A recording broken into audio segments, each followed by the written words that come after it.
vou falar sobre o pequeno teorema de Fermat, né? O professor tem um grande teorema de Fermat, na verdade é chamado de teorema de Fermat, né? Que é o x elevado a n mais y elevado a n igual a z elevado a n, n maior ou igual que 3, já falamos sobre ele. X, y, z inteiros, né?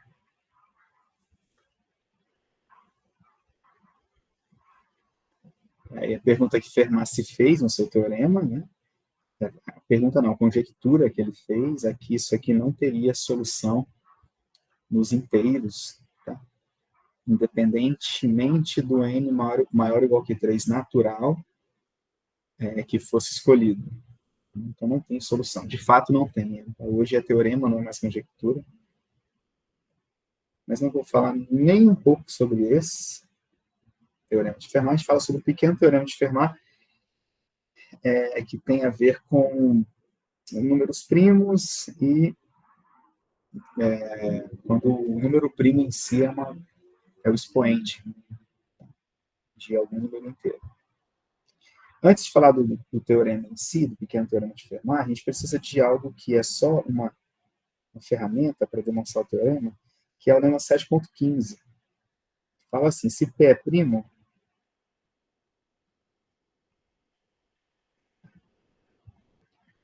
então os números P tomados e aí, com I maior que 0, menor do que P, são todos múltiplos de P, são todos divisíveis, o livro usa, né? Vou usar múltiplos.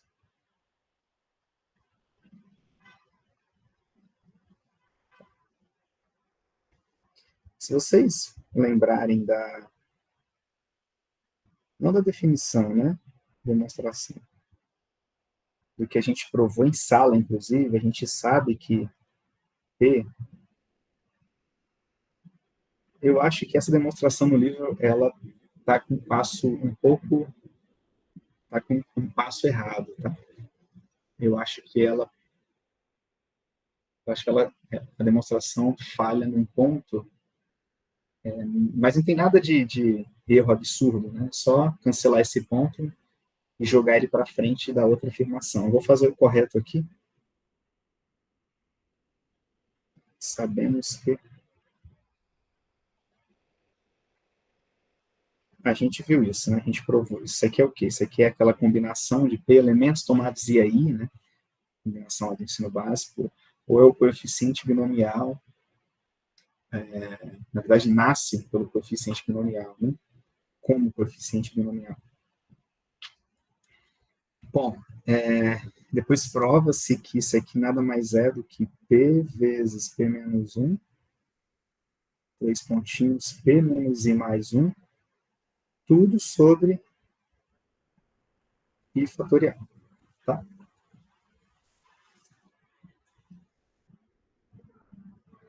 Tudo sobre I fatorial.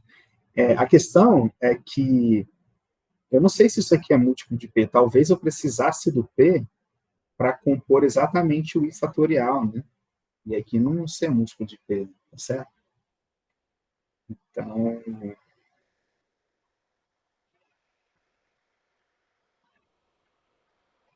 a 10, que é aqui, deixa eu ver se eu acho um exemplo para vocês, né?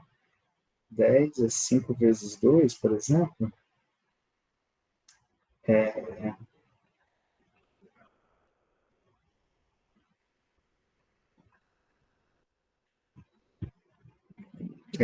Eu quero pegar um primo que precise dos demais. Pronto, aqui é simples. Só boto o 5 aqui e boto 2. Tá vendo? 2 é isso aqui é um inteiro. Tá? Mas veja que o 2 não é múltiplo de 5. Esse fenômeno que pode estar ocorrendo. Tá?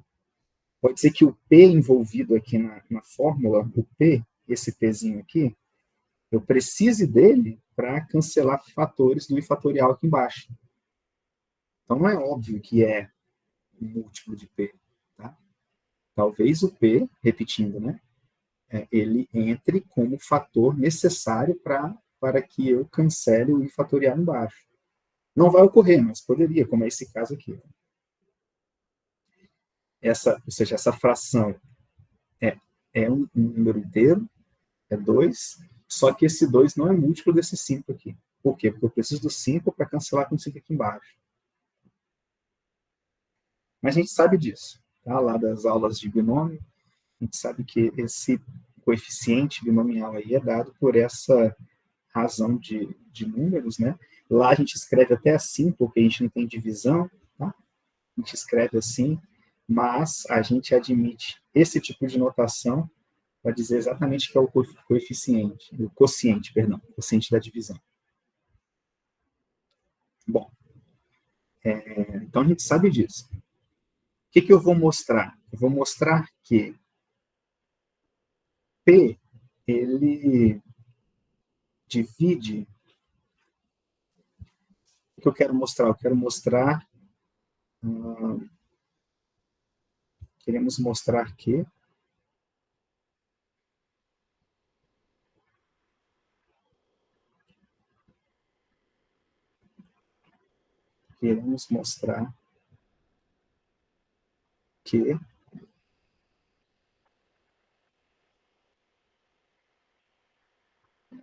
isso aqui é, na verdade, P vezes alguém, tá? K pertencente aos inteiros. Então, se mostrarmos que esse cara aqui, P menos 1 vezes P menos 2 vezes P menos I mais 1 sobre I fatorial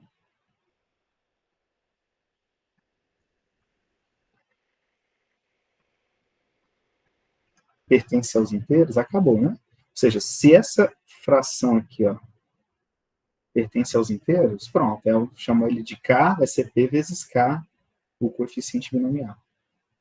Então, isso aqui vai ser a nossa a demonstração, a prova está feita. Estará concluída. A prova estará concluída, tá? Então, a gente vai focar, né, se ater a provar exatamente essa afirmação aí que é um número inteiro. Mas veja o seguinte, ó, eu vou olhar para essa expressão aqui em cima, tá? Então, para isso, note que I fatorial, ele é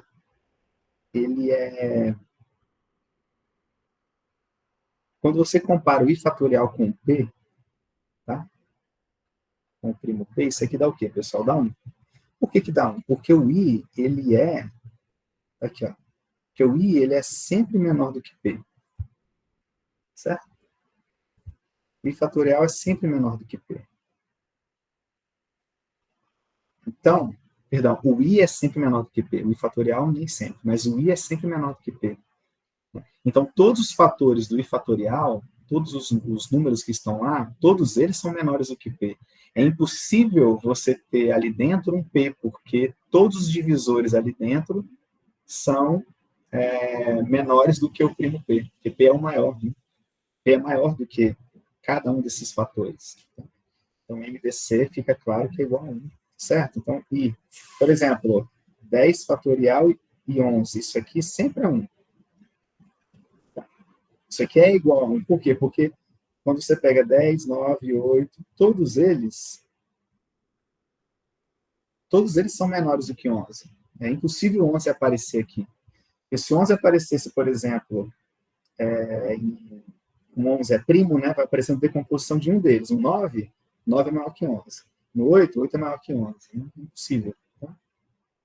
É o que está acontecendo. Então, esse cara aí, ele é um número, eles são coprimos, esses dois elementos, o I fatorial e P. Mas o I fatorial, olha, joga esse cara para lá, né? Como é visto aqui, como a gente vê. Isso é 1 e o I fatorial divide, pessoal, P vezes P menos 1, 3 pontinhos, P menos I mais 1. É só passar ele para cá, tá? Vou botar de vermelho aqui. I fatorial vezes um número inteiro é igual a P menos 1, 3 pontinhos, P menos I mais 1. Tá? Bota um recorte aí. Ou seja, o I fatorial divide o produto do lado direito aí. Okay? I fatorial vezes alguém é esse produto todo. Mas o I fatorial é primo com P. Então, o I fatorial, olha, esse cara e esse cara são primos. O que o lema de Gauss fala, pessoal, quando isso ocorre? Pelo lema de Gauss, caiu na prova também, né? O I fatorial tem que dividir P menos 1, o restante, né? P menos I mais 1. E aí acabou. Então, esse cara aqui é um inteiro, é porque o binomial é, na verdade, um múltiplo de P. Tá? Sempre é um múltiplo de P. P'. Entra de solo o fato de P ser primo. Aqui, ó. Isso aqui é porque P é primo. Se P não fosse primo, você não poderia garantir nada disso. Né? Pega 10, 9, 8, até 2, 1. Isso aqui, 10 fatorial, com 4 que não é primo, é diferente de 1. Isso aqui é igual a 4. Né? Entendeu? O fato de ser primo entra com força, né? Tem que ser primo para você ter esse tipo de argumento. Bom, então, todos esses coeficientes aqui do binômio são múltiplos de P. E com esse lema, essa ferramenta em mãos, a gente já pode enunciar o teorema pequeno, o teorema de Fermat.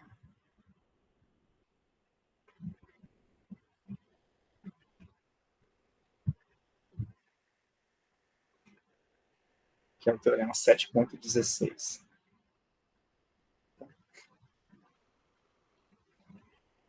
Olha que legal que ele fala, cara. Eu acho muito fantástico. Você tem P' e A, um inteiro qualquer.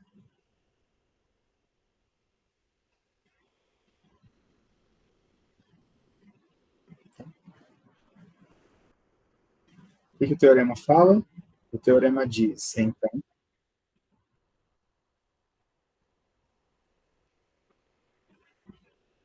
você tem como fazer um tipo de divisão, né? P divide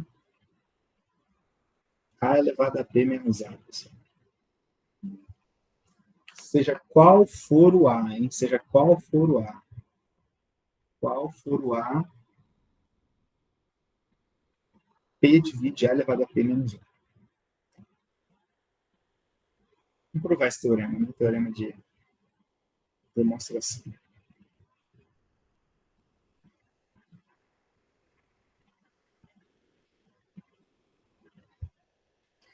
Ela é por indução, né? Indução em A.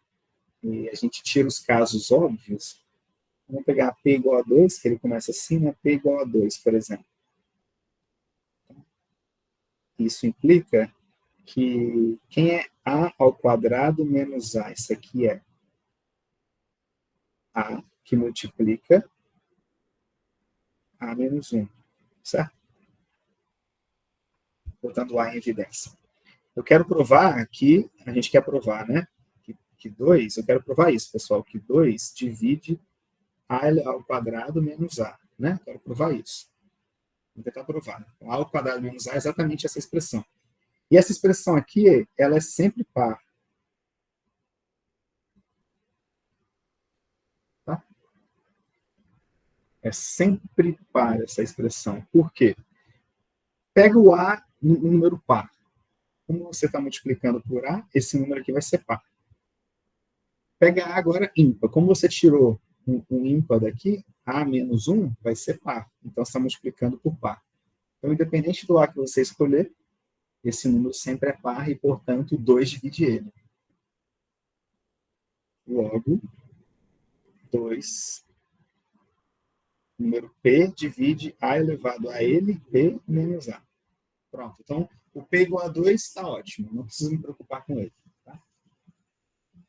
Então, vamos supor agora os outros primos. Os outros primos todos são ímpares, né? Senão dividiria por número 2. Aí não seria primo. Tá? Aí ele separa em casos aqui. Né? Eu vou separar também. Podemos supor, sem perder a generalidade, podemos supor que A é maior ou igual que zero. Por que a gente pode supor isso? Por que a gente não perde a generalidade aqui?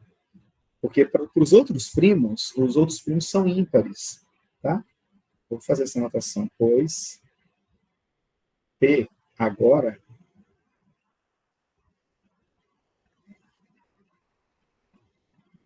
é ímpar. Professor, por que não supõe P par? O P par está aqui, o único ímpar par. O único primo par. Pois P agora é ímpar e se você tem o A negativo, se a gente prova para todos os maiores ou iguais que zero, vamos provar que vale para os negativos também. Como é que a gente faz? É simples, se ele é negativo, isso aqui você é menos. Eu posso fazer assim, pessoal, menos A elevado a P mais A. Né? Como P é primo, isso aí vale. Como P é primo ímpar, isso aí vale. Né? O P, o sinal da base A, ele pode sair, né, do expoente e cancelar com menos daqui de fora, esse menoszinho aqui. Ó. E aí fica legal, porque aqui fica menos A. Vamos botar assim que é melhor. E aí fica legal. Se você chamar menos A de B, isso aqui é menos B menos B elevado a P menos B. Certo? E aí você provou para os positivos, ou seja, esse cara aqui é múltiplo de P. Esse sinal não influencia em ser múltiplo ou não, então esse cara de cima vai ser. Sem perder generalidade, tá? Vou deixar esse aqui. E esse aqui vale. Então, com menos A maior ou igual que zero. Se o A for negativo,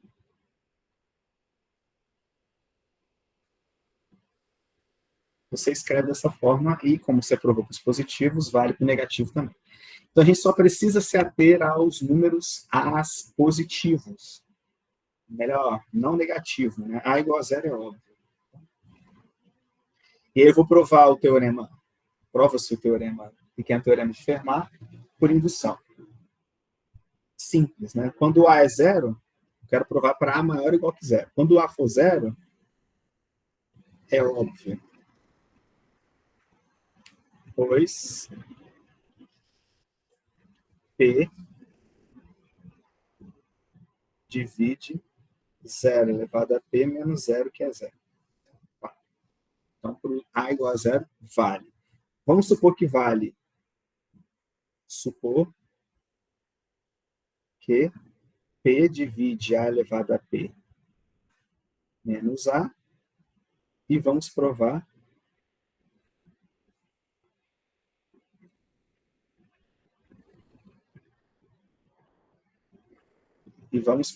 que indução em A, tá? P divide A mais 1 elevado a P menos A mais 1.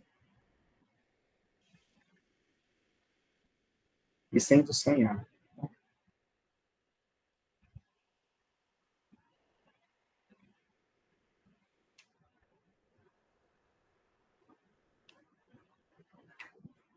E aqui eu uso a forma do binômio de Newton pelo teorema do binômio de Newton. O que ele diz? Que A mais 1 elevado a P é igual a A elevado a P, não é isso? Mais P 1 a 1, A elevado a P menos 1 vezes 1 elevado a P, vezes 1, aliás, mais P2 a 2, vezes a elevado a p menos 2 vezes 1 ao quadrado, mais 3 pontinhos, mais, eu vou botar o último logo, tá? Mais 1.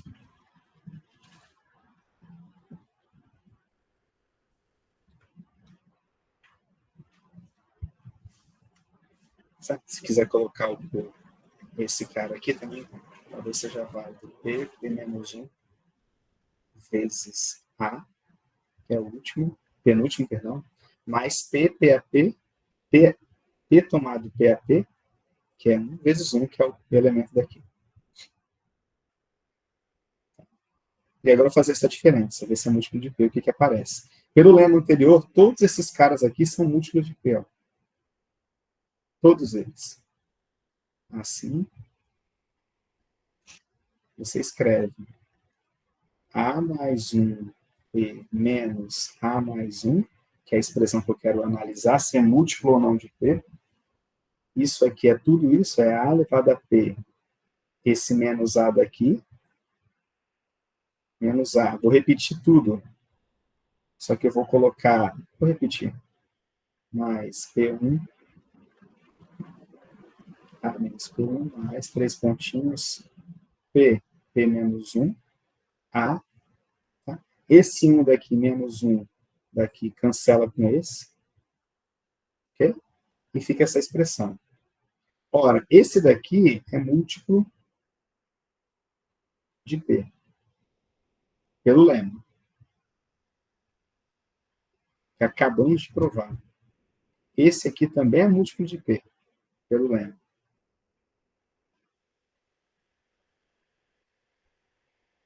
Também é múltiplo de P. Todos os coeficientes são múltiplos de P. E pela hipótese de indução, é múltiplo de P. Pronto, essa soma é múltipla de P.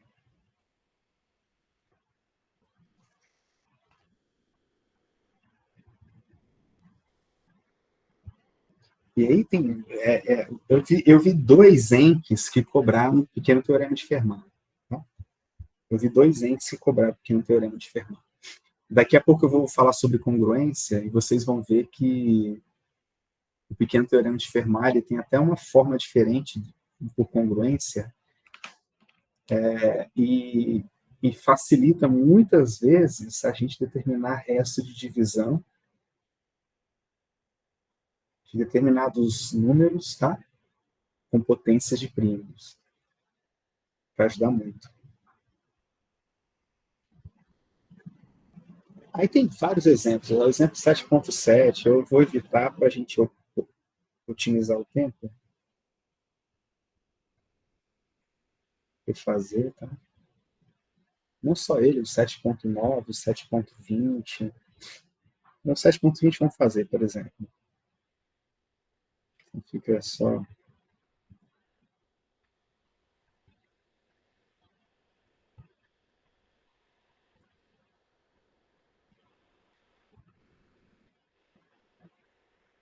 são simples, né? Aplicação direta do teorema de Fermat, tá? Do pequeno teorema de Fermat.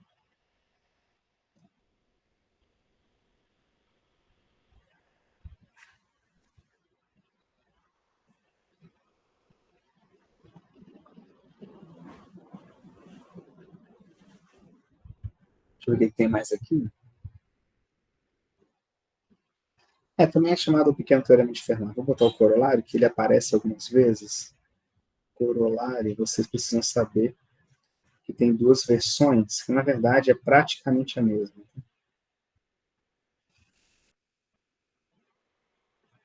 Se P é primo e A pertence aos naturais, não é divisível por P, não é múltiplo de P,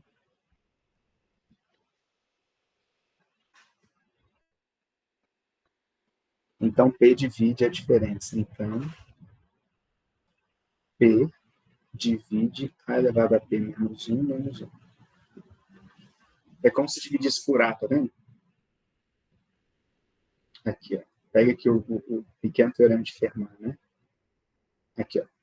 Bota o A em evidência. Isso aqui fica A vezes A elevado a P menos 1 menos A. Menos 1. Como A não é múltiplo de P, o P tem que aparecer aqui nesse outro fator, que é o lema de Gauss direto, tá? A demonstração é essa que eu acabei de falar, a demonstração. É exatamente essa, e depois sem tirar.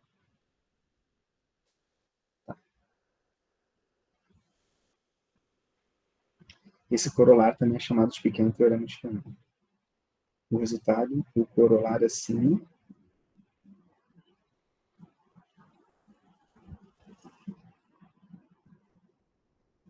também é chamado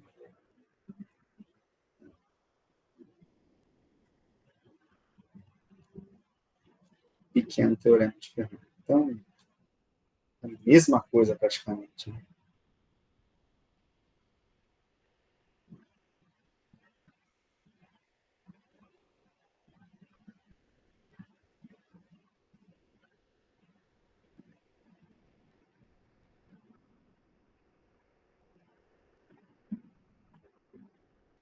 Deixa eu ver o que tem aqui agora. Se tem alguma coisa.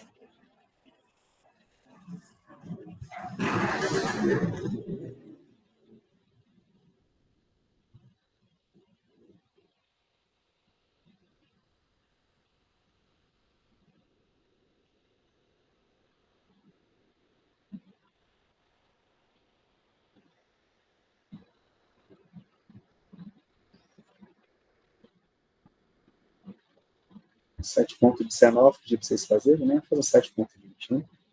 Exemplo 7.20.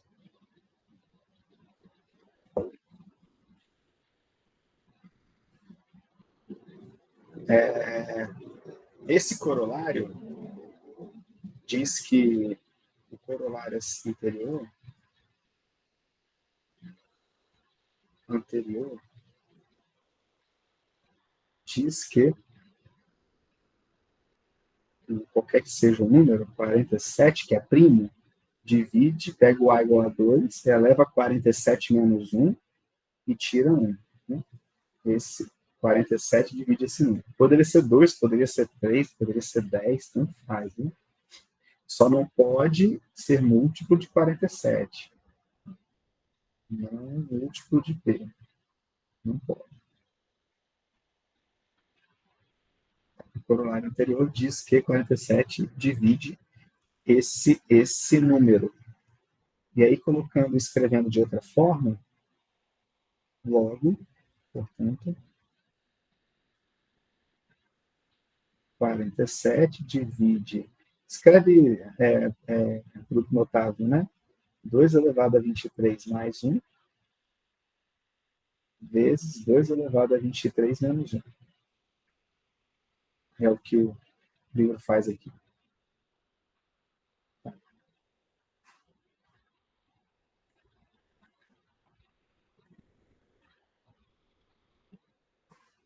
E ele calcula o MDC entre esses dois números, né? Ele fala assim, ó, como, deixa eu botar assim, para a gente pensar um pouco, como o MDC de 2 elevado a 23 menos 1 e 2 elevado a 23 mais 1 é igual a 2 elevado a 23 menos 1 e 2, né? Ele fala isso. Como é que ele chegou nessa igualdade? Ele usou aquelas propriedades nossas lá, né? Ele fez esse cara aqui menos esse, tá? Aí os 2 elevado a 23 se cancelam, esse menos se transforma em mais e vira o 2, tudo bem? Essa foi a propriedade. Só que esse cara aqui, ele é para o ímpar. Ímpar. E esse cara aqui é o 2, né?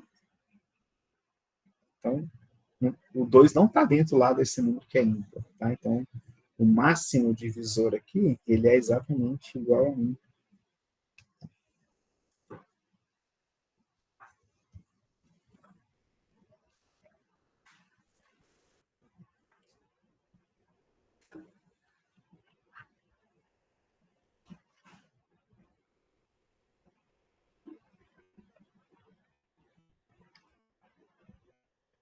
pronto, se é um cara igual a 1, né, então aqui não tem fator primo que aqui tenha, pessoal.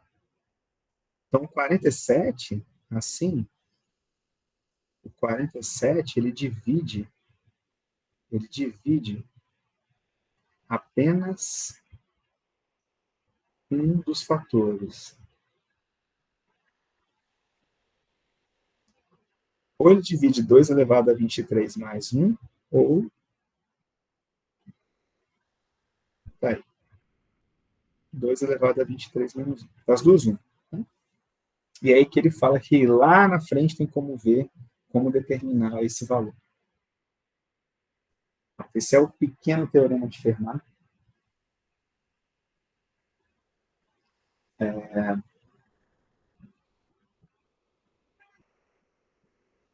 Faça esses exercícios, ó, façam todos, é tão legal pensar neles, né?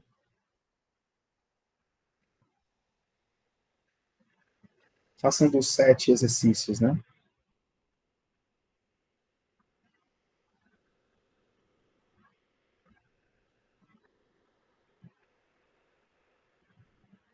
Exercício 7.15 ao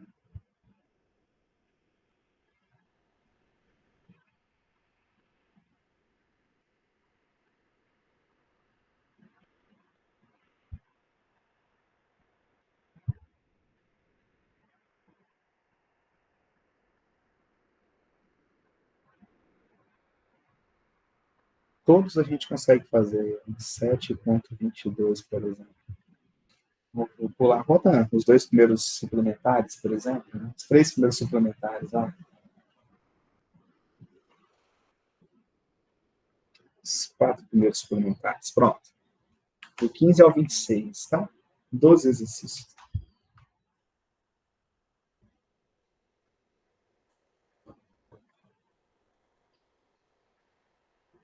Ok? Tem vários aí dos suplementares, né? Tem coisas que a gente não viu de NDC de 3 números, a gente tá, pulou, mas façam os outros.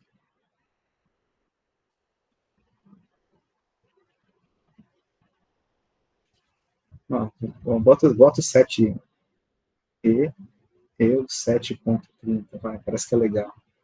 Entre n e n fatorial existe pelo menos um número primo. Entre n e n fatorial existe pelo menos um número primo. Talvez a gente use os exercícios anteriores, né? Deixa para vocês pensarem. Então, a gente pula esses números especiais, que são só números, pessoal, eu estava dando uma olhada, são só números interessantes, né? Curiosos que aparecem.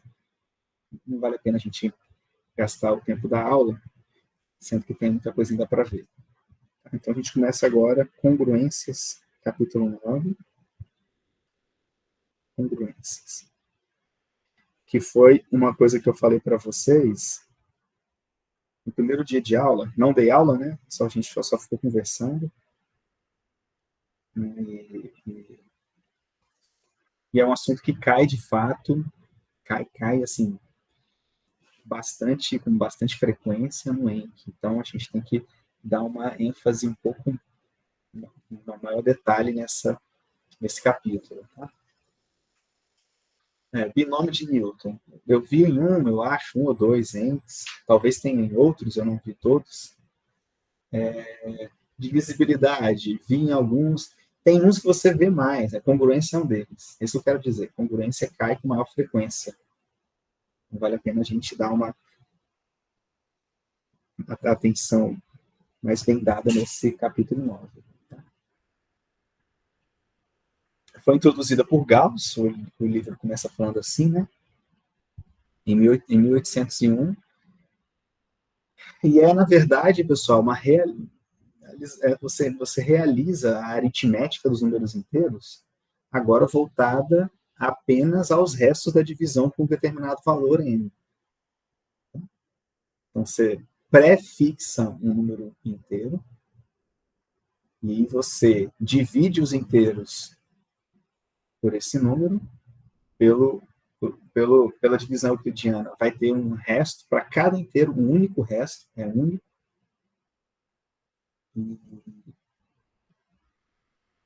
E aí, inteiros que possuírem o mesmo resto na divisão por um terceiro inteiro, nós vamos chamar de congruentes, módulo esse terceiro inteiro, e a gente vai dar um símbolo para isso. Esse símbolo vai possuir várias propriedades. Tá? A gente vai conseguir associar, inclusive, ao resto da divisão. Aqui é o foco principal da congruência. Tá? É você manipular os restos. Você tem uma aritmética, você tem como somar números congruentes, multiplicar, elevar potências. Tá? Em algumas situações você pode dividir, trocando o número que você está dividindo, enfim. Em algumas situações você pode dividir. E com esse tipo de ferramenta, a gente consegue resolver alguns problemas de forma bem simples.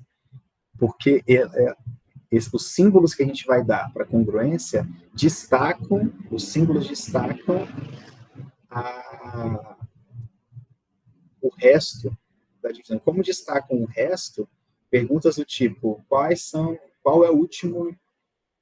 é o algarismo da unidade do número? E o número todo estranho, sei lá, 7 elevado a 7. Isso aqui é um exemplo, né? Qual é o algarismo da unidade desse número? Ou qual o resto da divisão em um dos exercícios, né? 164, não, 116 mais 17 elevado a qualquer coisa elevado a 35 por 8. Qual é o resto da divisão desse número por 8, né? Percebam? Eu estou perguntando o resto da divisão. Você poderia elevar o 17 a 21, somar com 16, e esse número enorme que vai dar, elevar a 35. Né? Mas, obviamente, não é assim que a gente vai fazer. A gente vai usar a ferramenta chamada de congruência. Então, o que é congruência? Eu defino a primeira questão da prova de vocês. Até o Vitor olhou e falou que tinha a resposta, que era a resposta do 9.2, né? E aí ela não vou nem provar, porque eu já fiz no gabarito. Mas o que são números congruentes? Tá? Então você tem, seja fixa, n número natural. Tá fixo n. Qualquer um. Pode ser inclusive um. Ele faz uma observação de que com um é bobeira. Não faz sentido a gente trabalhar com um, mas a definição inclui um também. Então diremos que dois números inteiros A e B são congruentes módulo n.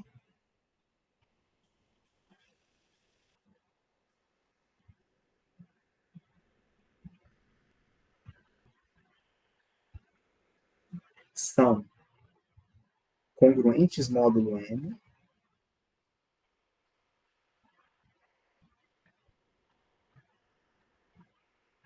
Então, essa é a definição, tá? Congruentes módulo n. Não sei o que é isso, estou definindo agora. Eu vou dizer se os restos da divisão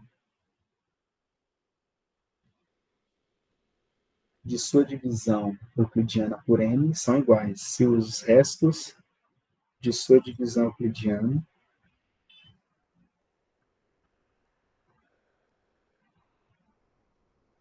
são iguais. Por n, tá? Por n são iguais.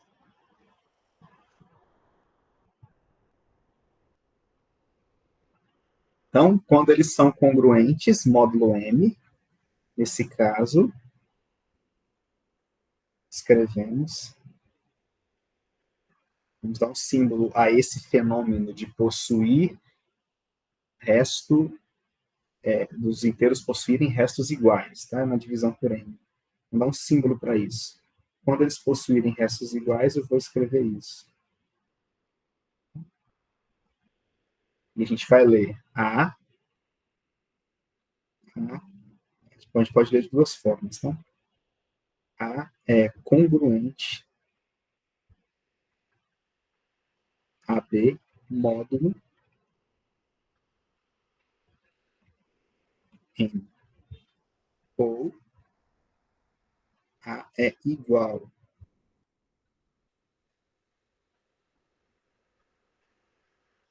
a B módulo N. A primeira é a mais útil, porque esse negócio de igual a B teria que definir, mas em alguns momentos eu vou falar isso. Ó, o A é o B módulo N. Tá? Tirando o múltiplo de N, A é o B. Certo? A é igual a B módulo N. O livro nem fala assim. É congruente. Tá? Quando não for, a gente vai chamar de números que eles não são congruentes ou incongruentes módulo N. E tem uma notação para isso.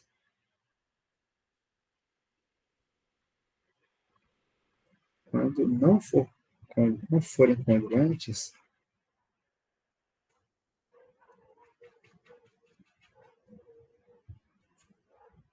diremos que A e B não são congruentes.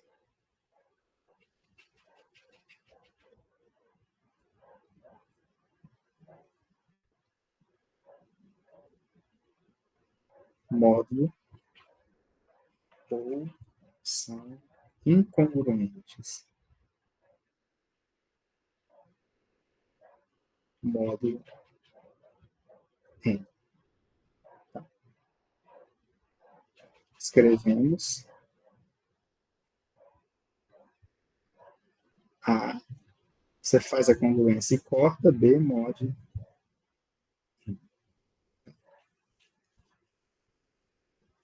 módulo N. Escrevemos A congruente, A não é congruente a B módulo N. Ou seja, quando você divide o A por N, deixa um resto, quando divide B por N, deixa outro resto. Então, são incongruentes.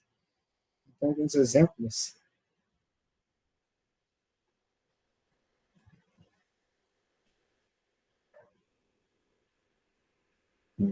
Ele traz aqui 21 é congruente a 13 módulo 2.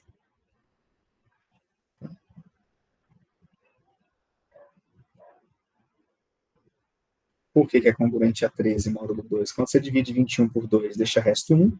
Quando você divide 13 por 2, deixa resto 1. Simples assim. Dá para a gente inventar aqui, por exemplo, menos 8 é congruente a 5 módulo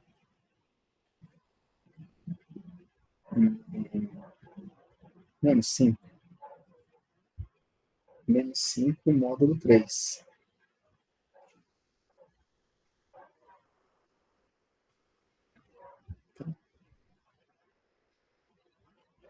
Por quê? Porque quando você divide menos 8 por 3, quanto que dá, pessoal? Menos 8 por 3.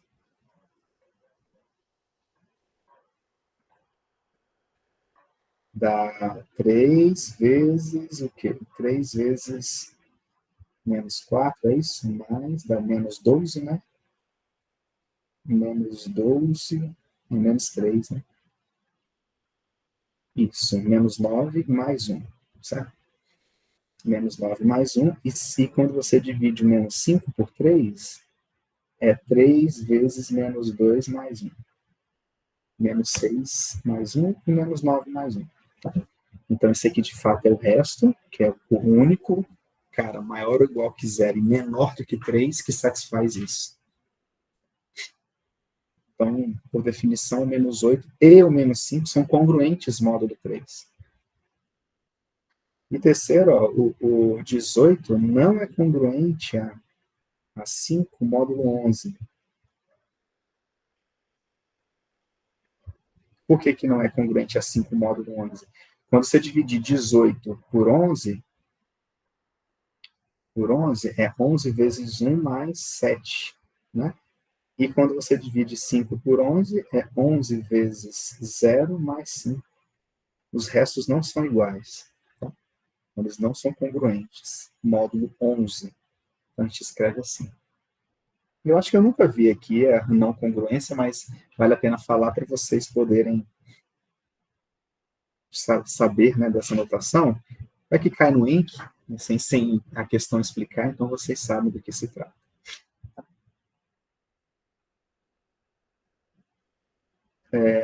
A relação, agora vem uma questão que os algebristas adoram, a relação de congruência é uma relação que a gente chama de relação de equivalência. É importante ser de equivalência por conta das propriedades futuras que a gente vai ver. Tá? Equivalência.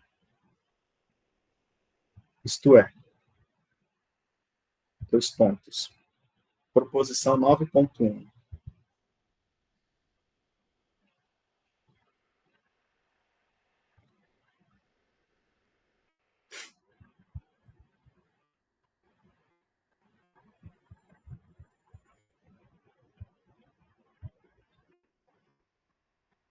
O que diz a proposição 9.1? Você tem um inteiro, seja M pertencente aos naturais.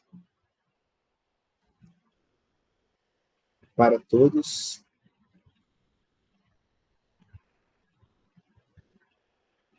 ABC inteiros, tem-se e A é congruente a A módulo N. Claro que o A deixa o mesmo resto da divisão que o A deixa quando dividido por N. Quando divididos por N. 2. Se você tem que A é congruente a B módulo N, então B é congruente a A módulo N. Claro também, se o resto da divisão de A por N é igual ao resto da divisão de B por N, você inverte a frase que eu falei, que também vai ser verdadeira. Então, o resto da divisão de B é o resto da divisão de A por N. Tá? A mesma coisa, só inverter. E por último, se você tem que o A deixa o mesmo resto que B na divisão por N, e B deixa o mesmo resto que um terceiro valor na divisão por N. Então, o que vocês esperam que aconteça? Eu espero que A deixe o mesmo resto da divisão que C na divisão por N.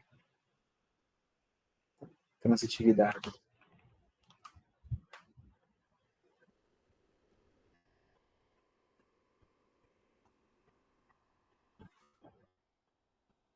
Então, essas são as propriedades que tornam a relação, qualquer relação, tá? Aqui é chamado de reflexiva, a primeira, a segunda de simétrica e a terceira de transitiva. E como a relação de congruência satisfaz essas 3 condições, a gente chama a relação de equivalência. Okay? E aí vem a questão da prova de vocês. Eu não vou provar isso aqui, tá, pessoal? É muito óbvio, assim, vou deixar como exercício para vocês.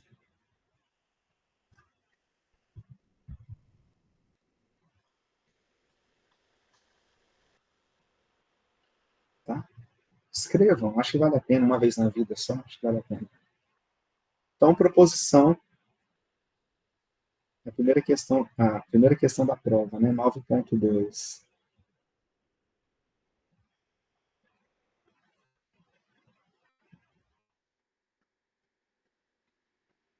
Na 2 faltou o mod M. Ah, obrigado, aqui, né? Esse aqui, né? Obrigado, Vânia. Tá certo agora, né? Show, obrigado.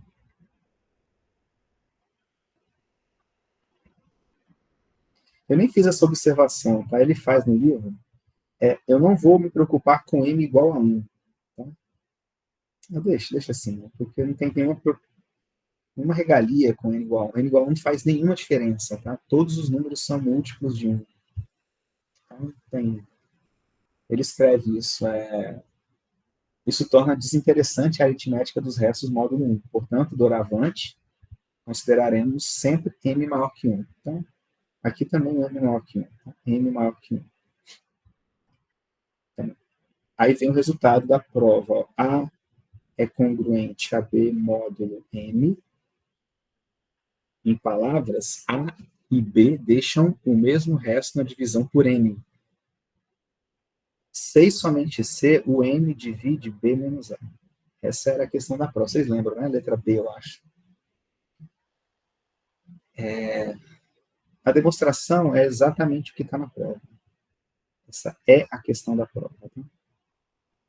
Não usei nada além desses artifícios de resto e tal. Veja gabarito da prova. Tá? Veja gabarito da P1. Okay?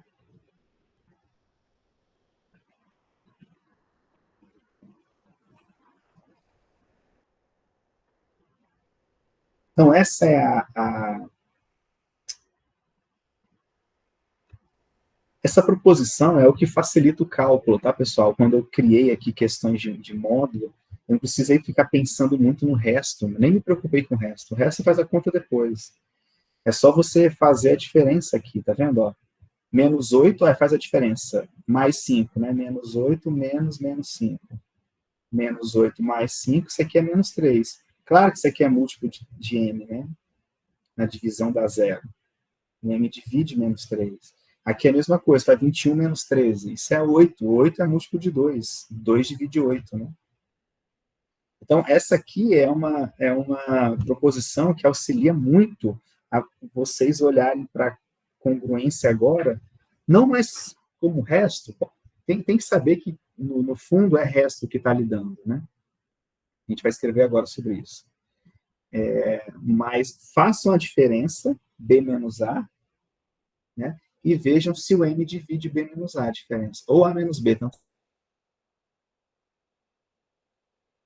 645 é congruente a 15 módulo a 10. Nem assim, né? Vamos pensar num número até maior. A 10.735, módulo 10, né? Desculpa. Será que vale essa equivalência, sim ou não, né? Resposta é essa proposição. Eu não preciso dizer que na divisão por 10, que ficaria fácil, 5, e aqui é 5, tá? Vou nem pensar então em 10, vou pensar em 4. Vou pensar em 4, vai. Que aí não fica, tem que calcular, né? Não vou nem pensar em resto da divisão por 4, né? Fazer a continha da divisão 16, abaixo 4, fica 5, sobra 1, não sei o que, dá 0, né? Não vou nem fazer isso, eu vou usar essa definição, que quando eu faço a diferença desse por esse, ou o contrário, tanto faz, se for múltiplo de 4 é porque eles são congruentes, tá? É porque eles são congruentes. Ok? Então aqui vai ser, porque quando você fizer a diferença, esse 45 aqui eles vão se cancelar, vai ficar 0, 0 no final, que sempre é múltiplo de 4, né? Quando termina com 0, 0. Então, direto já sai por conta dessa proposição. Então, a ideia, na verdade, é a gente sempre fazer, deixa eu fazer vários exemplos aqui, né? Vou criar, ó. Pega, por exemplo, vamos pegar aqui, por exemplo,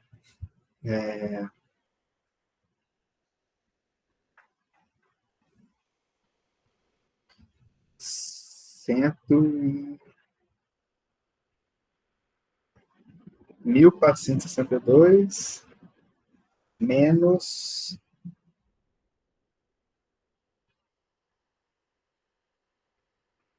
161. Dá 1301, né? A resposta 1301. Se dá para colocar aqui 301, vou botar 3 aqui, né? 1302 agora, que é múltiplo de 3. Então, isso aqui é 3 vezes alguém. Tá? Então, isso implica que 1463 é congruente a 161 módulo 3. E a diferença é um múltiplo de 3. Aqui também é fácil você calcular resto de divisão, né? Porque os dois deixam resto zero. O que eu quero chamar a atenção é que isso se estende a qualquer valor. Poderia botar 7 aqui, né? Ser um múltiplo de 7 e ver o que eu vou fazer um mais complicado na calculadora. Para fazer jus a essa proposição aí, né? 7 vezes, por exemplo,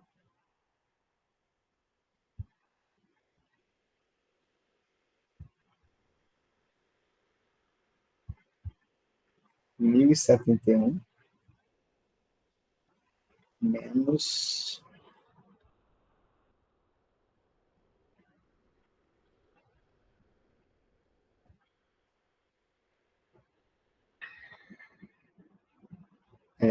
deixa eu ver aqui.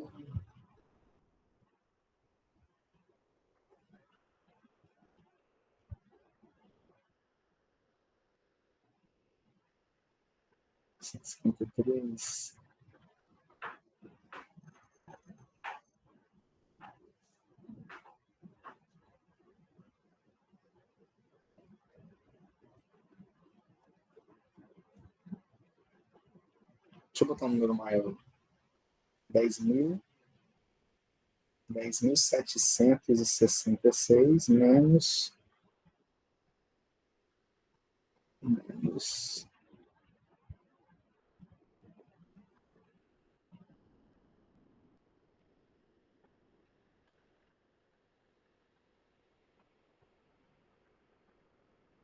14 vezes 659. 14 vezes 659. 9.226. Né? Isso é igual a 1.540. 7 vezes 7 vezes 220. 1.540 eu vou colocar. 1.540. Que é fácil ver que é múltiplo de 7, né? Só dividir por 7, tá? Esse aqui, então, 10.766 congruente a 9.226 módulo 7. Eu estou pegando números baixos, poderia ser números enormes, né? 120, 113, né? Passar de 1.000, por exemplo, os primos e tudo mais. Então, eu olho para a diferença agora. A diferença vai nos auxiliar a ver de uma forma diferente as congruências. Pois bem, agora eu começo a associar, já que eu tenho que essa diferença, o M é múltiplo, né, de B menos A, e eu começo a lembrando da divisão euclidiana. Olha só, pessoal, o livro não faz isso. Você divide B por A, tá? Mais R, né? Onde R aqui, eu não quero saber se o A é positivo ou negativo, né? Vamos deixar assim. Desculpa. Eu não quero dividir o B por A, né? Eu quero dividir B por M. Isso dá N vezes Q. Tá? Vou botar o A aqui. Peguei um número A qualquer e dividi por N. Tá? N vezes isso. Pronto. O M é maior que 1, preciso botar módulo. Isso aqui é a divisão euclidiana. Tá? A dividido por Q, ou por N. Dá Q como quociente e R como resto. De forma única. Tá? De forma única. E aí o livro fala, note que todo inteiro é congruente módulo M ao seu resto pela divisão euclidiana por N, e, portanto, é congruente módulo M a um dos números. Por que ele é congruente ao seu resto? Né? Uma boa questão de prova. Por que ele é congruente ao seu resto? Porque na divisão euclidiana, isso implica, né, que A é congruente a R módulo N, pois quando você passa o R para lá, usando a proposição de cima, né? A menos R é um múltiplo de M. Tá? Então, todo inteiro, ele é congruente ao seu resto na divisão por N. Ele é congruente ao seu resto. Pega o inteiro, divide por N, seleciona o resto, então esse resto é congruente ao inteiro inicial, módulo N. Tá? Os dois deixam o mesmo resto na divisão por N. Ou você olha assim, ou você olha pela proposição. A diferença é o múltiplo de N. A diferença é o múltiplo de N. Aqui cabe até uma outra notação, né, que o pessoal, uma outra forma de ler esse número, né, lê-se, portanto, isso aqui é A é igual a B mais um múltiplo de N. Isso ajuda muito, viu? Por que eu posso ler isso? Por quê? Porque só você escrever assim, ó, A é igual a B mais A menos B, não é isso? Sempre, né? Que os B se cancelam, A fica igual. Só que esse cara aqui é um múltiplo de M, porque o M divide, tá? Quando eles são congruentes. Isso aqui é igual a M vezes alguém. Então, você pode ler assim, A é igual a B mais o múltiplo de M. Ou B é igual a A mais o múltiplo de M. Também, tanto faz. Essa é uma outra forma de ler congruência. Esse mod aqui se transforma em mais um múltiplo de M. Mais um múltiplo D. Se transforma nessa parte do português. Tá? E aí a congruência 3 tracinhos se transforma em igual, quando você lê desse jeito. Então, A é igual a B mais o múltiplo de M. É como a gente lê dessa forma. 1463 é igual a 161 mais o múltiplo de 3. 10.766 é igual a 9.226 mais o múltiplo de 7. 21 é igual a 13 mais o múltiplo de 2. Menos 8 é igual a menos 5 mais o múltiplo de 3. E por aí vai. 18 não é igual a 5 mais o múltiplo de 11. Não é.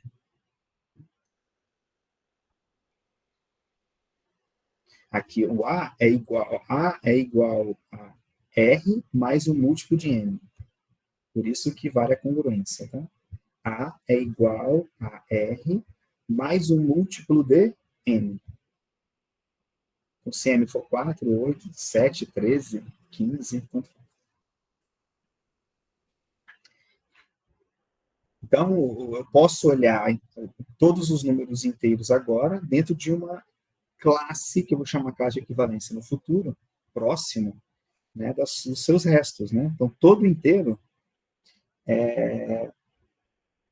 está relacionado com o seu resto na divisão euclidiana por M, né?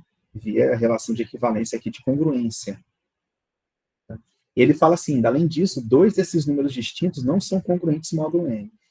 Como R é menor que M, temos R é um dos números, né? Ou é 0, ou é 1, ou é 2, ou é 3, ou é 4, ou é N-1. Até N-1, que é o último menor do que N, né? Então, todo inteiro, pessoal, todo inteiro, ele é congruente a um desses valores aqui. Além disso, a frase do livro, esses dois números, dois desses números aqui, dois desses dois elementos,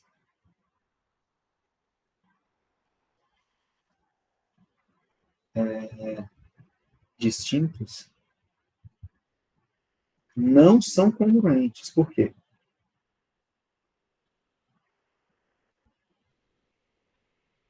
Módulo N.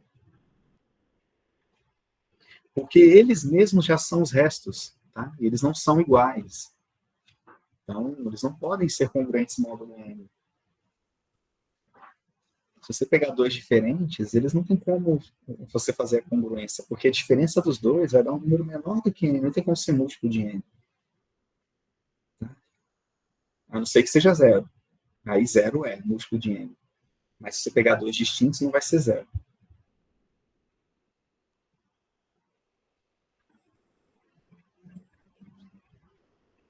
Aí vem agora várias definições. Eu não sei se eu passo essa definição agora, se eu já pulo. Eu acho que eu vou falar de sistema de completo de resíduos depois, pessoal. Eu vou para as... Eu acho que eu vou já para as propriedades. A gente ganha tempo. Tá? Sistema de resíduos só vai ver lá na frente.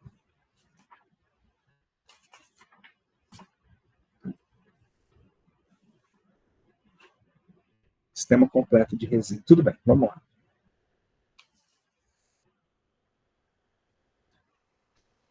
Proposição 9.3. Depois a gente vê.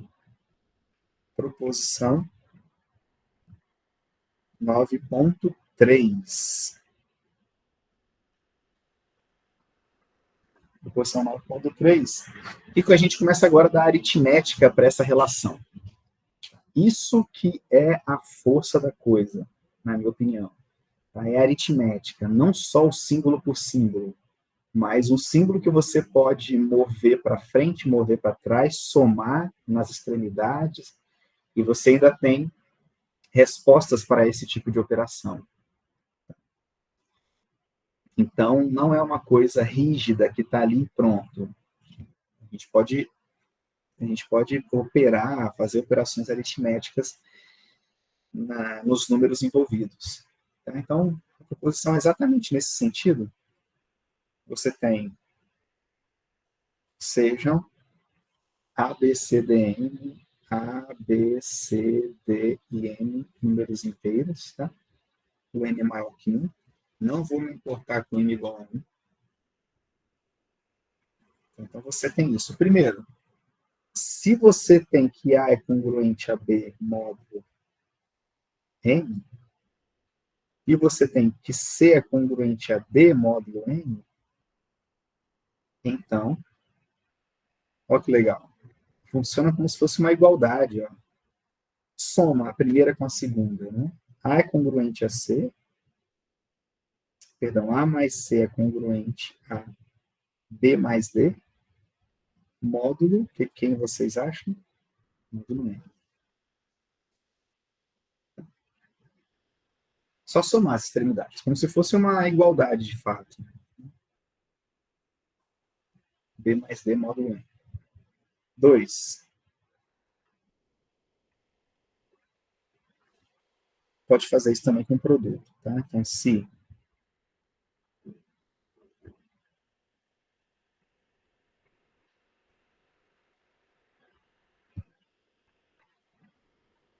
você tiver que A é congruente a B módulo N e C é congruente a D módulo N, então A vezes C é congruente a B vezes D módulo N. Vale essas duas aí. Tá? Demonstração extremamente simples. Só fazer a diferença, usar a proposição anterior aqui. Não tem dificuldade, tá? Faz a diferença esse cara aqui menos esse. Quando você fizer a diferença, você vai ver que vai aparecer o B menos A na diferença, que B menos A é um múltiplo de M. E D menos C, que também é um múltiplo de M. É claro que essa diferença vai ser múltiplo de M, entendeu? Então, e aqui essa diferença do produto não aparece diretamente, mas você consegue multiplicar por um número adequado para fazer aparecer. Também funciona. Então, demonstração, prova, exercício.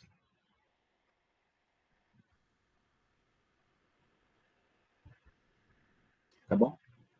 Deixar vocês pensando aí. Corolário.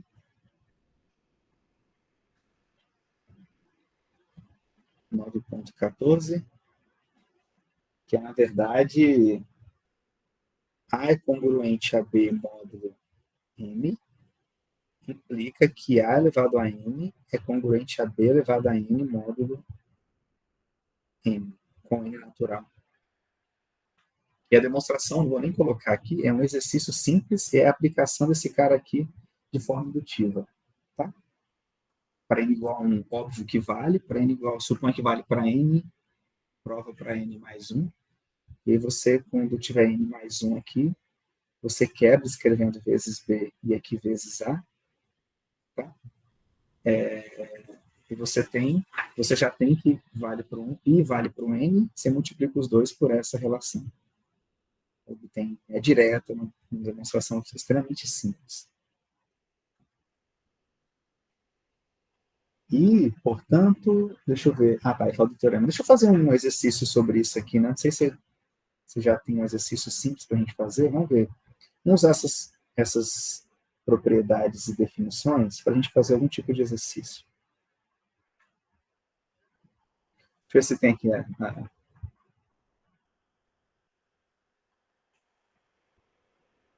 um resto da divisão. Né? 7 elevado a 10 por 51. Não sei se eu quero usar só o que a gente fez até então, tá? Então, 9.2, letra A, né? Qual é o resto da divisão de 7 elevado a 10 por 51? Qual é o resto da divisão de 7 elevado a 10 por 51?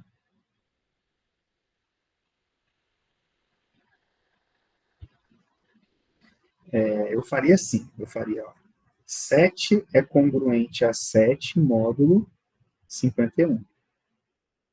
Eu vou usar tudo que a gente já fez, tá? Eu vou procurar o número que é menor do que 7, maior ou igual que 0, perdão, que é menor do que 51 e maior ou igual que 0, que é congruente a esse cara aqui, módulo 51. Porque a observação que eu fiz aqui em cima é que todo número é congruente ao seu resto na divisão por n. Como eu quero achar o resto desse cara, eu vou procurar algum valor menor que 51 e maior ou igual que 0, tá? Que é congruente a ele. Ele é muito grande, 7 elevado a 10 é um número muito grande, né? Como é 7 é congruente a 7 módulo 41. Mais 7, então, ao quadrado, vou levar ao quadrado usando esse corolário. Eu levo ao quadrado dos dois lados. Acho que eu nem expliquei o corolário, né? Só levar, você pode levar a potência aqui, tá? Só isso que fala. Módulo 51. Mais, vou botar aqui 49. Mas 49 é módulo 51, que é congruente. Mas 49, veja, ele é congruente a menos 2, é? Isso, porque 49 menos menos 2, né? Você faz 49 menos aquela proposição lá de cima. Menos 2 é 49, mais 2, que é 51. É um múltiplo de 51, tá vendo? É muito fácil a gente olhar congruência com essa proposição em mãos, pessoal. É só fazer a diferença e olhar desse múltiplo. Com números exorbitantes, a gente não consegue fazer tão rapidamente, né? Mas quando você vai diminuindo o número, olhando os restos, a coisa vai ficando mais fácil. Então, isso aqui é congruente a 2, menos 2, módulo 51, com certeza. Pela transitividade, ó, A é congruente a B, módulo 51, e B é congruente a C, módulo 51. Então, eu vou usar a transitividade, tá? Que é essa aqui de cima. Essa, ó. As propriedades entrando de sola aqui, viu? Portanto, 7 ao quadrado é congruente a menos. Em algum momento eu não vou nem passar por isso, não, viu? A gente vai falar de forma tão natural as coisas, que a gente vai escrever já direto, porque as coisas já vão ser fluentes, tá? Módulo 51. E agora? O que eu faço?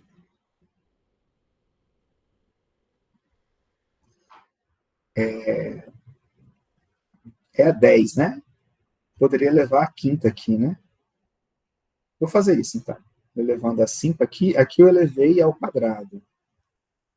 Tá? Aqui eu vou levar a 5. É 7 elevado a 10, que é 7 ao quadrado elevado a 5, é congruente a menos 2 elevado a 5, módulo 51, propriedade anterior. Tudo bem? Nossa, quem é menos 2 a quinta, né? Menos 16 vezes 2, né? Menos 32, certo? Módulo. Não é o resto ainda, pessoal, é? Não, né? Como é que eu transformo em resto aqui? Qual o resto da divisão de menos 32 por 51?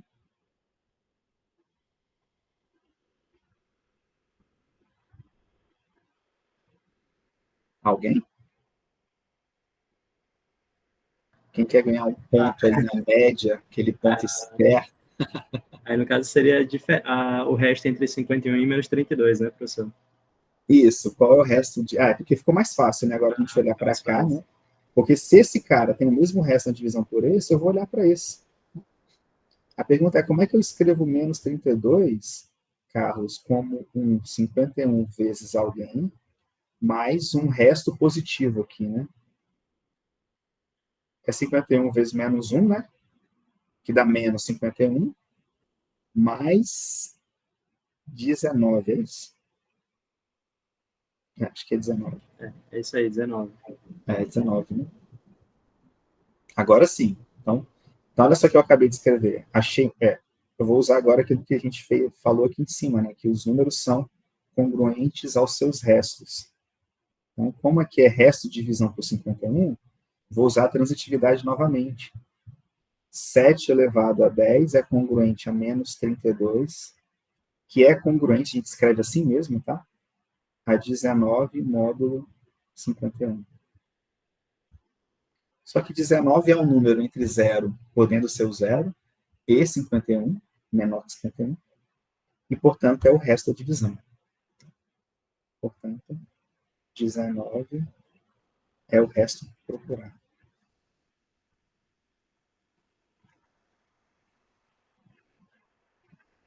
Eu não sei se vocês já tinham visto congruência antes. Já tinham visto? Já viu, Carlos? Já, professor, já tinha visto na graduação. Não. E surgiu uma dúvida. Diga. Não sei se o senhor vai conferir mais à frente, mas, por exemplo, quando o expoente for um número primo. Sim. Aí qual que é o procedimento? Porque eu vi que o senhor começou pela decomposição, né, do expoente, começou pelo 2, depois foi para o 5. Tá. Se aqui for primo, você fala? Isso, Isso. a gente pode fazer... Eu vou colocar aqui agora para vocês. Quando o expoente é primo, um indício grande é usar o pequeno teorema de Fermat, tá, Carlos? De fato, você não tem como decompor o número, fazer com potência e tal, mas um indício grande é usar o teorema de Fermat. O teorema de Fermat deixa eu escrever logo, né? O pequeno teorema de Fermat em linguagem de congruência fica assim, né? Que é o que cai no INC, tá? Vamos fazer um com primo para você ver. Fica como pequeno. O que diz o pequeno teorema de Fermat que a gente acabou de ver, né? Que P, o primeiro, 1, tá? P divide A elevado a P menos A, para todo A. Certo? Independente, P', tá, pessoal? Aqui P'.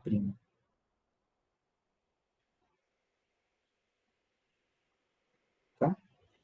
E a segunda versão é P divide A elevado a P menos 1 para todo A, com A não múltiplo de P. PA1. Tá? E P' também. Não existe divisor comum entre A e P, além do positivo.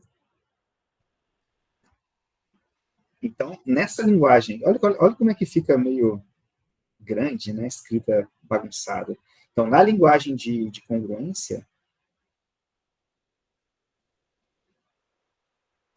Não poderia ter sido outra pessoa senão Gauss para desenvolver. Eu não sei vocês, mas olha, eu acho isso de uma beleza assim, gigantesca, tá? Eu nem mexi no 7 elevado a 10, eu nem sei quanto dá, e pouco me importa. Tá? Pouco me importa quanto que dá o 7 elevado a 10. Eu só fiquei olhando para os restos. O mais importante é o que sobra aqui na divisão, tá vendo? Quanto que está sobrando? Vai tirando, vai tirando. Pronto, 19.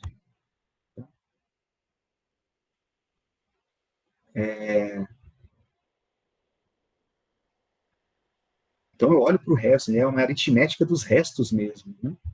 Eu estou olhando só para os restos. Você está elevando a 10, eu estou olhando só os restos sendo movidos ali, elevando a 10, multiplicados. Tá?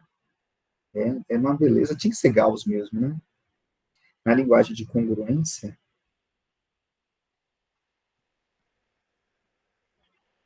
O que diz P divide A, P menos A, né?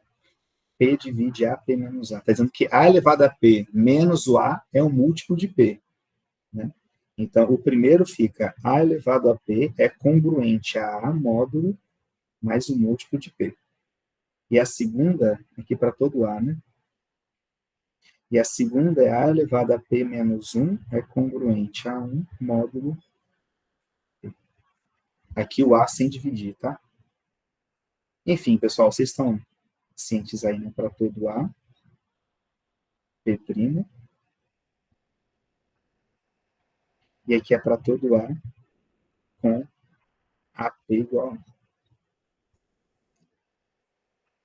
O A não é múltiplo de P, não é divisível por P. Esse é o primeiro indício, Carlos, quando for um número primo. Tá? Mas você não precisa só trabalhar com elevação aqui de potências, decomposição. Você pode trabalhar, Carlos, por exemplo, deixa eu criar um aqui, vai. Vou criar um fácil, tá? Porque senão não vai. Vou criar um outro. Deixa eu pensar aqui sem vocês verem. Ó. Vamos pensar num primo que o Carlos falou. Vamos pensar, por exemplo, no 113. Tá? Deixa eu pensar no 113. 113 é primo, beleza. A gente já viu isso na aula mais cedo. Vou colocar um que 113, né? 110 é 55 vezes 2, né? 55 ao quadrado. 55 é 5 vezes 11. Então, um que deixa, vamos pensar,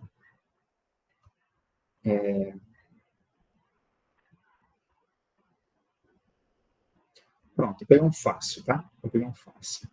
7 elevado a 113. Qual é o resto da divisão de 7 elevado a 113 por 48?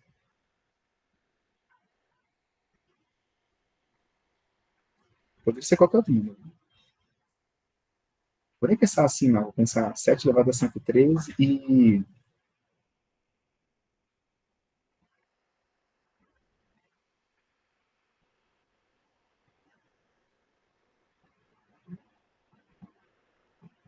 50 mais 50. Estou criando, tá? Vamos pegar a potência, como você falou, Carlos. 48. Não tem como, 113 é primo, né? E não é eu não posso usar o pequeno teorema de Fermat, porque o cara que eu estou comparando tem nada a ver com 113, que é primo, tá vendo? Não tem muito a ver. Tá? Como é que eu faria isso aqui? Eu faria assim, esse caso, tá? Eu faria assim. Eu veria primeiro qual é a relação de 7 com 48. Eu sei que 7 ao quadrado é 49. Então, 7 ao quadrado é congruente a 49, que é congruente a 1 módulo 48, certo? 49 é igual a 1 mais um múltiplo de 48. É 1, né? 48 vezes 1 mais 1. Tudo bem? Só que eu não tenho que multiplicar aqui para dar 113.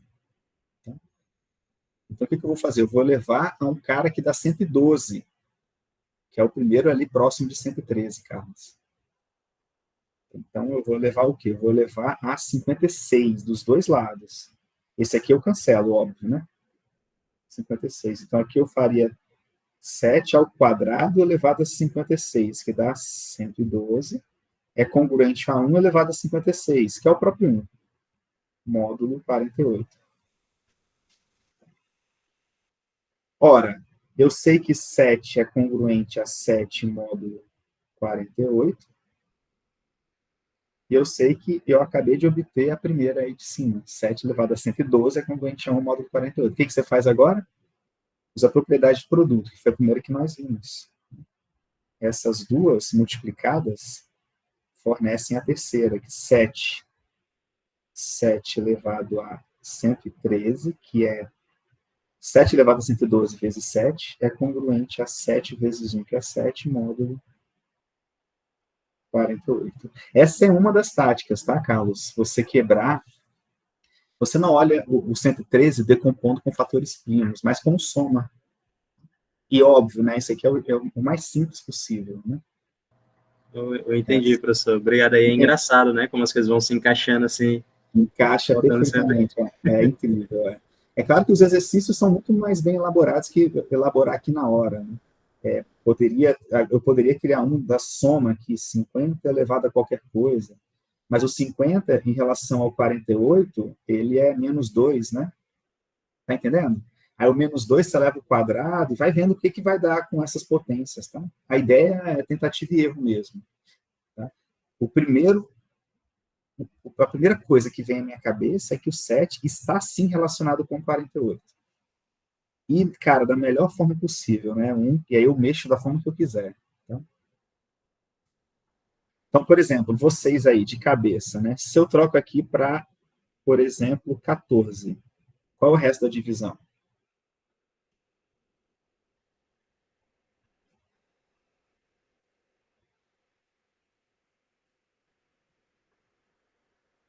Seria 1, né? Porque 114, eu pegaria, já é um número par, né?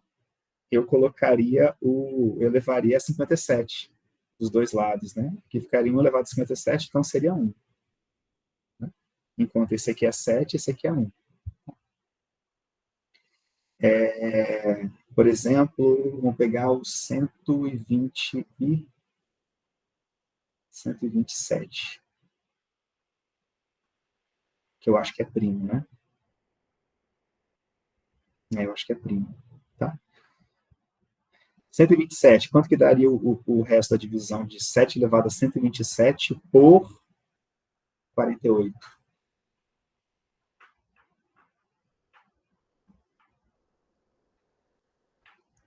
Eu pegaria os 126 primeiro, jogaria aqui, dá resto 1, e multiplicaria por 7. Então, 127 vai sobrar resto 7. Conclusão, mostre que 7 elevado a n dividido por 48 ou deixa resto 1 ou deixa resto 7. Aí a gente tira a conclusão para quando é par e para quando é ímpar, né? Exato. Isso a gente consegue concluir, professor, para todos os outros casos também? Vai ser sempre assim? Sempre vai deixar dois restos? Não, de forma alguma. Tem casos que você consegue variar em todos os restos do número considerado. Aqui, o ponto crucial, Carlos, aqui é esse carinha aqui e esse. Eles têm uma relação maravilhosa na linguagem de congruência, tá? O 48 e o 7, nosso pai do céu. Assim como outros, sei lá, pega, por exemplo, 35 e 6. Tá vendo? 6 ao quadrado é congruente a 1 módulo 35, né? Eu poderia fazer as mesmas perguntas com 6 aqui. Tá entendendo? Então, cada exercício é um exercício próprio para vocês ficarem ali matutando. Aí tem um livro, tem um monte aqui. Tá? Um monte dessas questões de encontrar o resto. Ó, um deles, por exemplo, deixa eu ver. Ah, tá. A pegada que você falou aí. Deixa eu ver aqui. Vamos fazer alguns, né? Só o resto é só propriedadezinha, tá? Dá para a gente fazer também nas próximas aulas. Exemplo 9.5.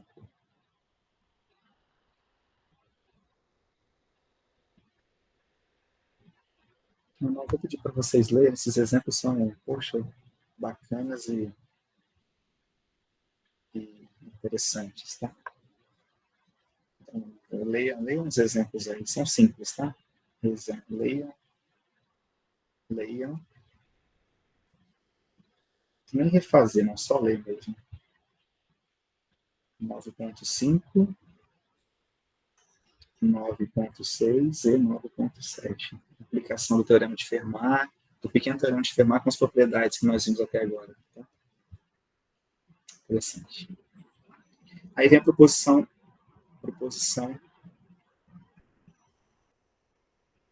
9.8.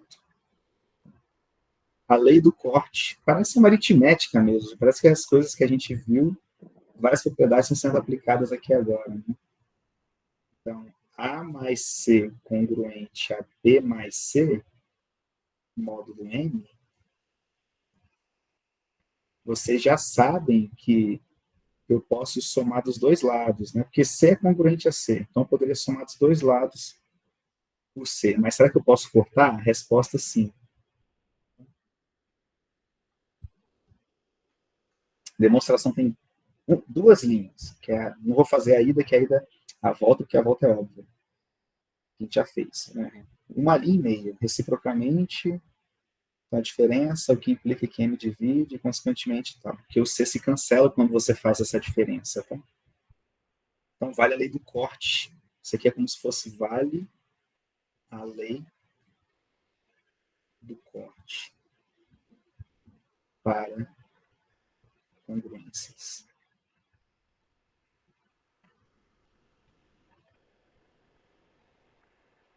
Ela soma, tá? A lei do corte da adição, ela vai botar assim. A lei do corte da adição para congruências. Não vale a lei do corte, essa observação tem que destacar, não vale a lei do corte. Não errem isso, viu? Da multiplicação para congruências.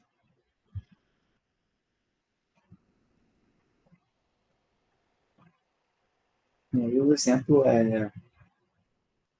Deixa eu destacar isso aqui, pessoal.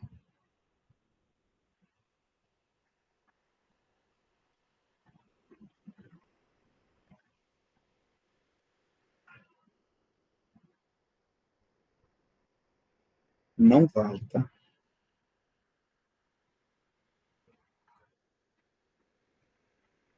O contra-exemplo está aqui. O contra-exemplo é 6 vezes 9 é congruente a 6 vezes 5, módulo 8. Tá?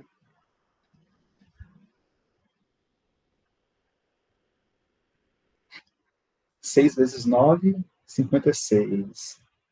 Menos 54, menos 6, menos 30, que é 6 vezes 5, é 24.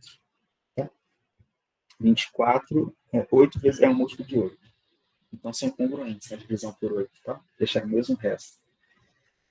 Só que você não pode cancelar. Mas, então, mas aqui, tá? Mas 9 não é congruente a 5.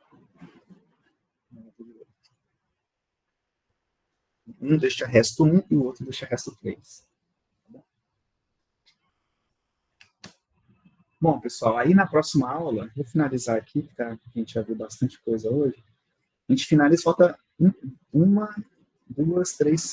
4 páginas para finalizar essa parte, e a gente entra em algumas aplicações de visibilidade, que é uma parte interessante também de congruência. Tá? Deixa tudo muito mais fácil. E aí finaliza essa parte de congruência para a gente começar a mexer com outros tipos de problemas. O teorema de Euler e Wilson, por exemplo.